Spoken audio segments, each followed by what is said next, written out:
Now, when comedian Frankie Howerd died in 1992, he took a lifelong secret to his grave. He was gay. And his manager of more than 30 years was also his live-in partner. Frankie never spoke publicly about their life together, and both are now gone.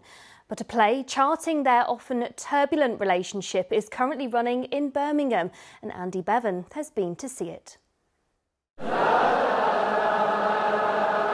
Thank you. June 23rd, 1991, and Frankie Howerd is making what would be his last public stage performance at the Birmingham Hippodrome.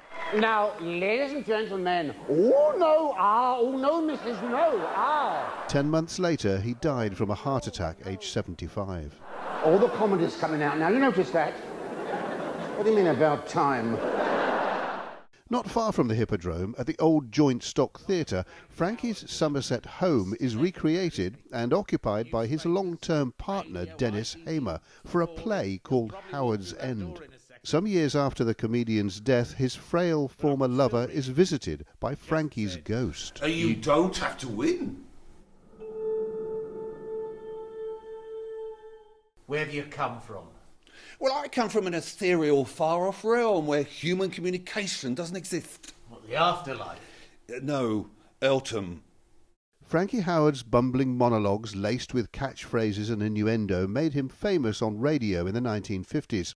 Films and TV followed, and he became a household name. Here he is at Coventry's Learfrick Hotel in 1957, mixing a giant Christmas pudding. But that smiling public face hid an agonising private secret. Frankie was gay, and lonely too, until at the age of 40 he met a 28-year-old sommelier at London's Dorchester Hotel. Not entirely sure I like you, Mr. Dennis Heymer. In fact, I'm so unsure of you that I'd like to see you again. Just to be absolutely unsure. So if you were to come here same time next week, you know, for a small libation, a little tincture, are you likely to be here? Oh, I can't be sure. Frankie.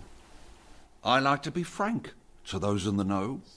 It was illegal to be gay until 1967.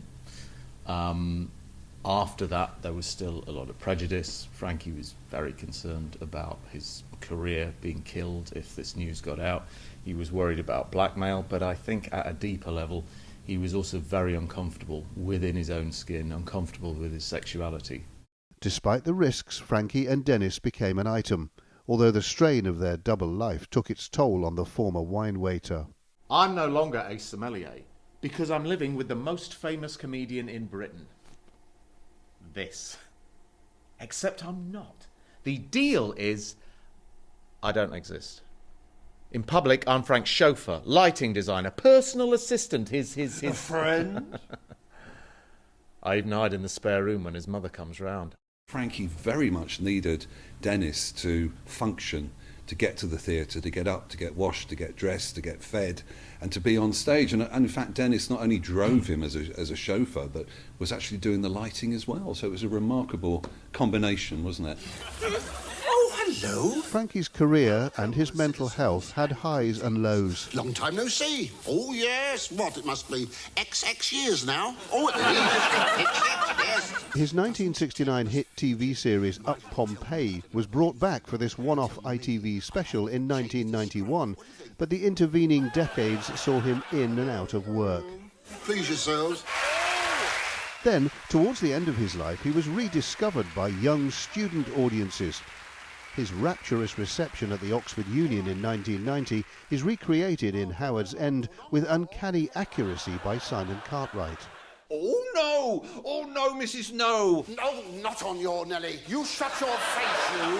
Oh, titty ye not. Titty ye not. Oh, nay. Nay, thrice and nay, and ye again nay.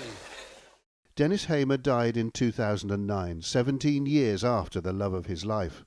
Had they both been born a few years later, it's unlikely their relationship would have made front-page news. But Mark Farrelly says he wrote this play as a life lesson for everyone. It was written very much so that anybody in any relationship could see something in it that they relate to. It's really like a prism that you can see lots of bits of your own life in. Howard's End is at Birmingham's Old Joint Stock Theatre tonight and tomorrow. Some could never quite get Frankie's humour, while others still regard him as a comedy legend. You can guess what the man himself would have made of that. Well, please yourselves. Andy Bevan, ITV News.